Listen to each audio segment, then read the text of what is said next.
मेरी स्कूलिंग पहली से 8वीं तक गाँव में ही हुई है। जो पहली से 5वीं तक थी वो 3 किलोमीटर का रास्ता तय करके जाते थे और छठी से 8वीं थी वो 7 किलोमीटर दूर थी। 2011 में जब मैं फर्स्ट ईयर में थी तब पुलिस कांस्टेबल में चयन हुआ था। आगे चूँकि मुझे पढ़ाई करनी थी और उसमें थोड़ी विपरीत परिस्थितियाँ होती हैं तो वो मैंने जॉइन नहीं की। फिर 2012 में मेरा पटवारी, एसएससी और आईबीपीएस बैंक में सिलेक्शन हुआ था। तो अल्टीमेटली मेरा टारगेट आरएएस था तो मैंने पटवारी चयन किया और फिर उसके साथ-साथ मैंने आरएएस 2013 की तैयारी की। उसमें मेरा सिलेक्शन हुआ। फिर सितंबर 17 से वर्तमान तक मैं सामाजिक सुरक्षा अधिकारी के पद पर हूँ। उसके साथ-साथ मैंने प्रयास किया पुनः अच्छी रैंक के लिए और इस बार मुझे 138वीं रैंक हासिल हुई है।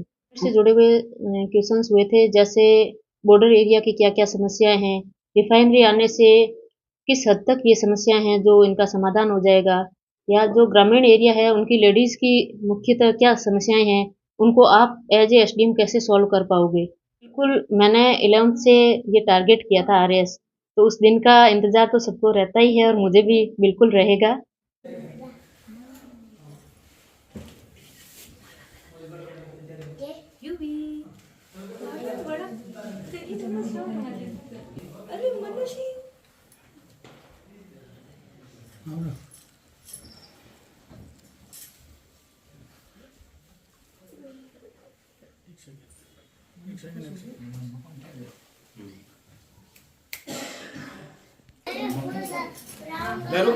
इधर देख इधर देख इधर देखो बेटा इधर देखो इस फोन में देखो आप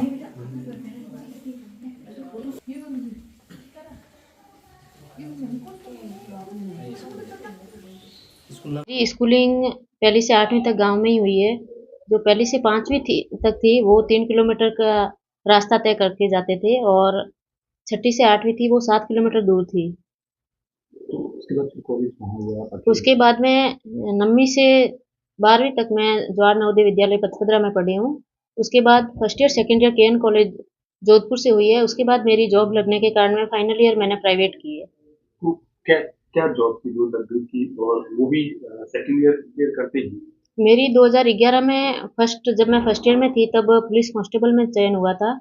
आगे चूँकि मुझे पढ़ाई करनी थी और उसमें थोड़ी विपरीत परिस्थितियाँ होती हैं तो वो मैंने जॉइन नहीं की। फिर 2012 में मेरा पटवारी, एसएससी और आईबीपीएस बैंक में सिलेक्शन हुआ था। तो अल्टीमेटली मेरा टारगेट आरएएस था तो मैंने पटवारी चयन किया और फिर उसके साथ-साथ मैंने आरएएस 2013 की तैयारी की। उसमें मेरा सिलेक्शन हुआ। फिर सितंबर 17 से वर्तमान तक मैं सामाजिक सुरक्षा अधिकारी के पद पर हूँ। उसके साथ-साथ मैंने प्रयास किया पुनः अच्छी रैंक के लिए और इस बार मुझे 138वीं रैंक हासिल हुई है। तो 2013, 2016, 2018, 2021 तो कितने उतार-चढ़ाव दिखे इन एग्ज़ाम के दौरान?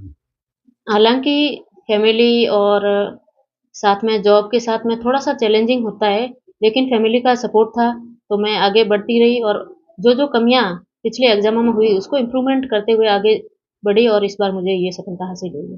कहते हैं कि सब बच्चे जब स्कूल जाते हैं वहाँ तैयार करके भेजती हैं।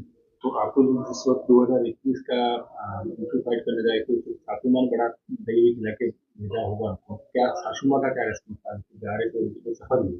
बिल्कुल, सासू माँ का और पूरे परिवारजनों का सपोर्ट था, उनका मोटिवेशन था, जिसकी वजह से ही मैं आगे बढ़ पा रही थी और अवश्य ही वो सारी चीज़ें जो पारंपरिक तौर पर करते हैं, वो की थी उन्होंने। तो वो जो बोर्ड बैठा था इस बार 2021 में, तो किस तरह के सवालात पूछे गए? क्या-क्या सवाल हुए थे उसमें?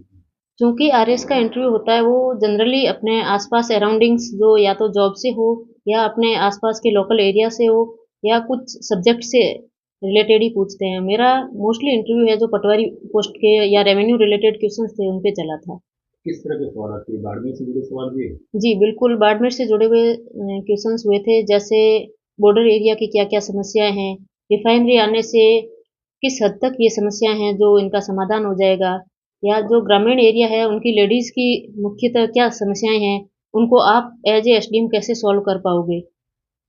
और किस तरह से उसका सवाल ये करेंगे पूरे और रेवेन्यू से जुड़े जैसे 1 हेक्टेयर में क्या एरिया रहता है और बीघों के प्रकार कितने हैं, ज़रीब के प्रकार कितने हैं, ऐसे जनरल जो बेसिक टर्म्स होती है उस आधार पे क्वेश्चन्स थे। अब जब बचपन में 7 किलोमीटर रोज जाना और 7 किलोमीटर आना, वो जो 14 किलोमीटर का सफ़र होता था, जिस वक़्त आरएएस का रिज़ल्ट आया और जिस वक़्त सफल हुए, तब मन में सोचा कि हाँ, यहाँ की बेटियों के लिए भी कुछ करना है। जी बिल्कुल, बेटियों के लिए सबसे अच्छा जो कुछ कर सकते हैं वो एजुकेशन, अच्छी एजुकेशन दिलाना है हम्म, और उनको एम्पावर करना है रोजगार के माध्यम से। वही मेरे मन में है और जहाँ तक मेरी कोशिश रहेगी मैं उनको मोटिवेशन या जो भी मेरे से सहयोग होगा मैं करूँगी। अब आपने बारहवीं से बाहर भी बात काफी सारे शहर देखे हैं, लगता नहीं आपको सेमी एजुकेशन के मामले में हमारे भारत में बेटियों की स्तर पे काफी पीछे है? नहीं, पहले काफ़ी पिछड़ा था लेकिन अब जो इम्प्रूवमेंट हो रहा है, बेटियाँ हर सेक्टर में आगे बढ़ रही है, चाहे वो जॉब हो या खेल-कूद हो या राजनीति हो, तो अच्छा है कि आगे बढ़ रहा है। तो घर वालों का किन किन लोगों का बहुत ज्यादा सपोर्ट रहता है? हाँ साहब, वो अगर नहीं सपोर्ट करते तो शायद समाज सुरक्षा अधिकारी बन के ही रहती, आगे नहीं जा पाती। जैसा कि पहले मेरे माता-पिता, चाचा, भैया का सहयोग रहा, फिर शादी के बाद में सास-ससुर, हस्बैंड, काकी सास आदरणीय तारा जी, अन्य इंदिराराम जी भादु, बाकी सारे जो है उनका सबका बहुत सपोर्ट रहा। रैंक बहुत बढ़िया सा है इस बार तो। बच्चों को लिए आरपीएस ही मिलेगा तो गंगा चौधरी किस तरह की आरपीएस बनेगी? सिंगम टाइप की बनेगी, दबंग टाइप की बनेगी, मर्दानी टाइप की बनेगी या फिर किरण टाइप की? कुछ तो जैसे उस फील्ड में जाने पे सीखेंगे, बाकी मैं मेरा 100% प्रयास करूँगी कि जो भी ग्रीवेंस होगी या उनका तत्काल समाधान हो या जैसे सेफ्टी के अकॉर्डिंग जो कुछ भी होगा मैं मेरा 100% देने का प्रयास करूँगी। कहते हैं सर आरएस अधिकारी का जो एग्जाम देता है तो उसके लिए जिस दिन रिजल्ट आता है वो सबसे बड़ा दिन होता है, लेकिन आपके लिए एक बड़ा दिन और आने वाला है जिस दिन वर्दी पहनोगे, तो उस कल का कितना इंतजार है, वो कितना यादगार जी रहेगा? बिल्कुल, मैंने 11th से ये टारगेट किया था आरएएस, तो उस दिन का इंतज़ार तो सबको रहता ही है और मुझे भी बिल्कुल रहेगा। तो 11वीं के बाद क्या सोचा था, किस तरह बनना है? खाकी वर्दी, सिपाही नहीं बन के अधिकारी वर्ग में जाना है? जी बिल्कुल, मेरा 2011 में सिपाही के पोस्ट पे हुआ था, लेकिन उस टाइम भी टारगेट अल्टीमेटली ऑफिसर का था हम्म, और 11th में हमारे एक टीचर थे, वो तैयारी कर रहे थे, उसी से मोटिवेट होके मैंने तैयारी शुरू की थी और आज ये सपना साकार होता हुआ दिख रहा है। 11वीं फिर वगैरह ज्वाइन किया था आपने पुलिस का? जी नहीं, मैंने जॉइन नहीं किया था। तो स्टडी कैसे रहा, सेल्फ रहा, कोचिंग रहा, कैसे जी, रहा? मेरी सेल्फ स्टडी रही है। हम्म, साथ में टेस्ट सीरीज या मॉक इंटरव्यूज दिए हैं लेकिन कोई कोचिंग नहीं की क्योंकि मेरी जॉब सेकेंड ईयर के साथ ही लग गई थी, हम्म। तो जॉब के साथ साथ सेल्फ स्टडी ही रही है।